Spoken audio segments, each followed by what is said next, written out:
You have your mic now. All right. Hi, thank you, Jim. Good afternoon. Siyempre, congratulations, ang bongga. Kanina sa labas, during the red carpet, may nag-comment na isang fan. Sabi niya, ang bongga ng ABS. Red carpet pala, special screening. Talagang dinudumog na. Yan, so congratulations. Pero anong napipil niyo na ang mga fans daw? Tapos 9 pala, nandito na. Oh, lalo, pati mga fans mo, Maria, no? May mga diferensya sila kasi. Ano po? Sorry. Piling ko, Maaklyo ba kaya? hindi, piling ko natulog sila yata. Oo, natulog ba kayo? Nag-camp out na yata dito. Grabe. Paligalig na lang ng mga bata. Pero yun nga, ganun ka-excited ang mga fans nyo. Kayo, gaano yung excitement na eto, sasalang na kayo on August 30 sa Netflix, then you're gonna start sa TV5 at iba't iba pang mga stations ng ABS-CBN platforms on September 2. Yeah. Siyempre, nininervous kami. In fairness, totoo yan. Pero nung nakita namin yung reaction nyo kanina, yung mga fans, yung mga friends, yung mga ganyan, natuwa kami kasi yung pinaghirapan namin, hindi na baliwala. Lalo na yung role ni Jodie dito dahil may mga si Jodie dito, may mga action scenes ang anak ko dito eh. Oo, galing-galing niya. Kailangan niyo talagang panoodin. Yan, Julina. Ako, parang minsan namamangha pa rin. Siguro dahil parang first time ulit sa akin yung ganito na sa ibang generation agad. Pero sobra akong kanina nung nanonood ako, parang bilang mahilig din ako manood ng mga drama series, parang namamangha ako na yung napapanood ko, ka-eksena ko lang kagabi, yung ganon, yung energy din nila ay, kumbaga, totoo yon na hindi mo mabubuo ang storya nang hindi binibigay ng lahat ng miyembro yung energy nila.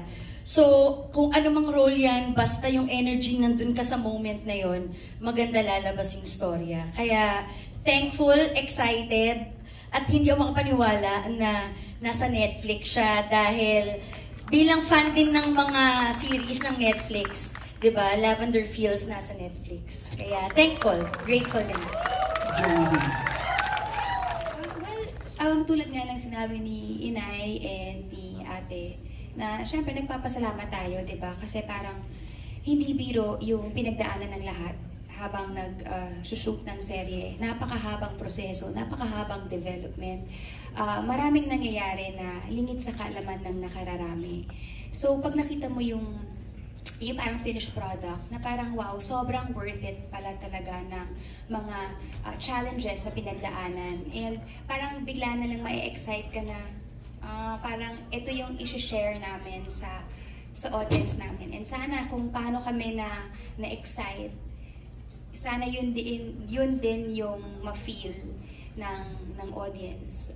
Sana ma-move sila, and I just really pray na maka-glean sila ng important life lessons sa ginawa namin.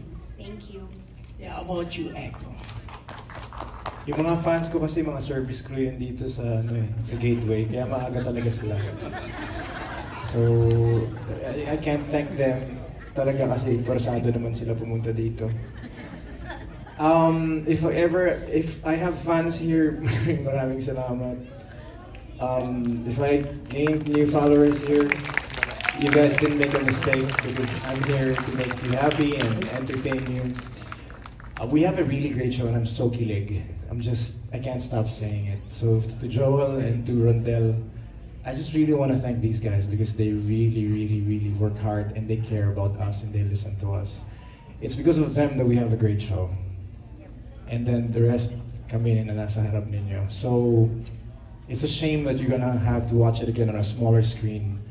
But we're so sure na kapag napanood nyo yun sa Netflix at sa lahat ng paborito nyong mga stasyon, may enjoy nyo pa rin yan. Mag-earphones na lang kayo.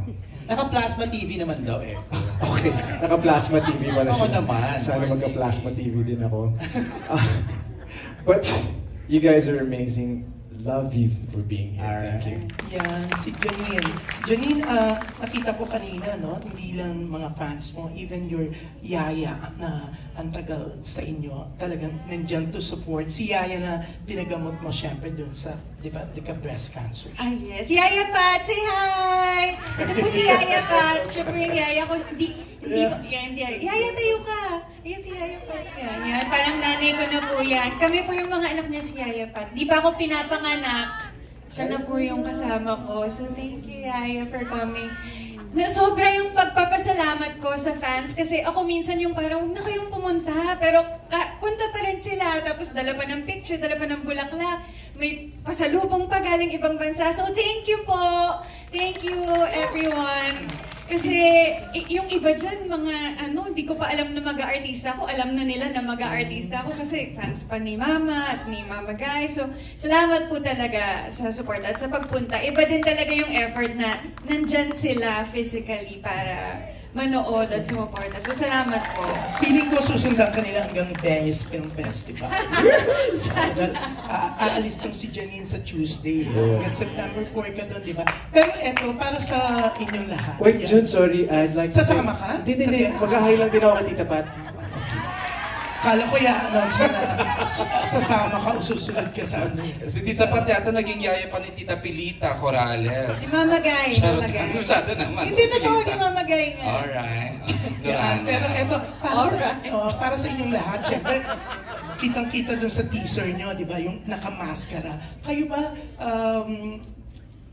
syempre sa showbiz, yung iba, marami nagsasabi na may mga plastic, may mga hindi totoo. Kayo, may mga nakamaskara pa rin kayong mga nakakasalamuhan. O anong paano nyo tinitake yung mga gano'n na... Sino na lang yung gustong sumagot? Not for everyone na lang. sige. Isa na lang, June, kasi limited yung time. Yeah. So, ako na lang sasagot kasi una-unahan lang yan eh. So, ako na maunang yung plastic.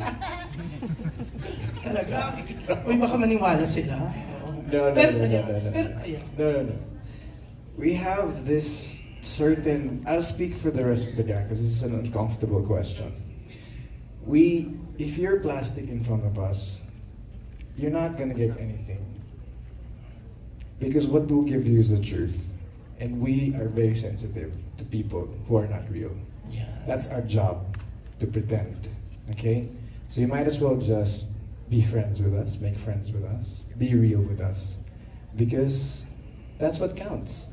In showbiz, authenticity is what counts. That's the currency. Very well said. Ang galing. Pero gusto ko lang pasingin. Last na, June, go. Si Inay Maria. Oh, yeah. Gusto kong mas for sure, alam mo naman sagot niya, di ba? Inay, yung mga nakamaskara, ano mga masasabi mo doon? Kasi ikaw, very di ba? Totoo. Nakakasama ng loob pag alam mo na patuloy ka niya kinakausap, naka-plastic ka naman lahat, di ba? Parang gusto mo siyang tadyakan. Gusto mo. Pero wala ka pa naman natadyakan, Pero walang gano'n na nangyari. Sandali. Relax lang ako. Pero hindi, pagka ganun kasi, ang hirap, kahit siguro kayo ang nasa sitwasyon na ito, pinupuri kayo ng pinupuri, pero hindi naman pala siya totoo. Na pagdating sa ibang tao, kung ano-ano sinasabi against you and all of that. Shit. Ay. All of that. Statement.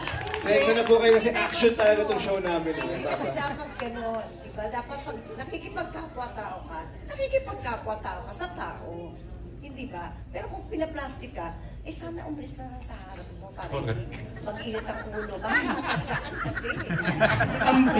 Ang bongga. Pero ngayon pa lang, congratulations kasi ang bongga talaga ng Lavender Pills. Yan. Thank you, MJ. Thank you, June. Thank you. MJ!